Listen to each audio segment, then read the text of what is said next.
Because Ellel's a center-based ministry, we need a place to do the ministry. We go into churches and we teach in different locations, but I believe God wants Ellel to keep its center-based nature in the sense that people can come away to a safe place. And in order to do that, we have to have facilities.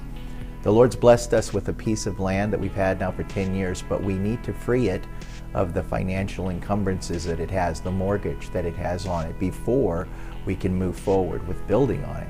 So I've set up a special trust, a land trust, to have people give to freeing the land of the mortgage. And the way this trust is worded and set up is we will not use any funds that come in to free the land from the mortgage other than for that purpose. It will go in a special trust by which the trustees are bound to keep the funds specifically for freeing the land of the mortgage. My heart and my goal is to have it freed within the next 2 years, by December 31st of 2018.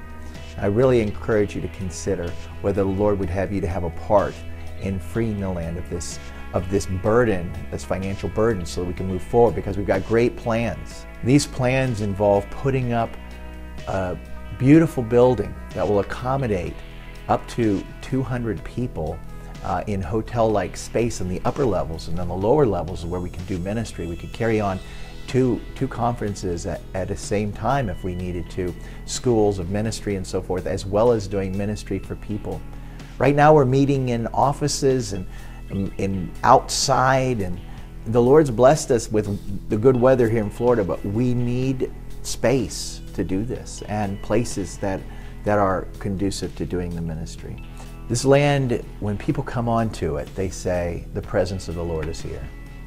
He set this piece of land aside for His purposes, and their huge kingdom purposes: the restoration of the church, the body of Messiah, the preparation of the bridegroom for when the Lord is going to return. That's the purposes of this land, and He's handpicked it. If I was to choose a place, I probably wouldn't have chosen such a huge piece of property in a place like Keysville, Florida, out in the country. But this is where He's decided to place His name, and people recognize it when they come on the land. The Lord speaks to them here. His presence is here. His peace is here. And so we believe God wants the center to be in this place where people can come and be set free and restored for His kingdom purposes. And so if you'd be a part of this, I'm telling you, is not a better kingdom purpose you can sow into than this ministry.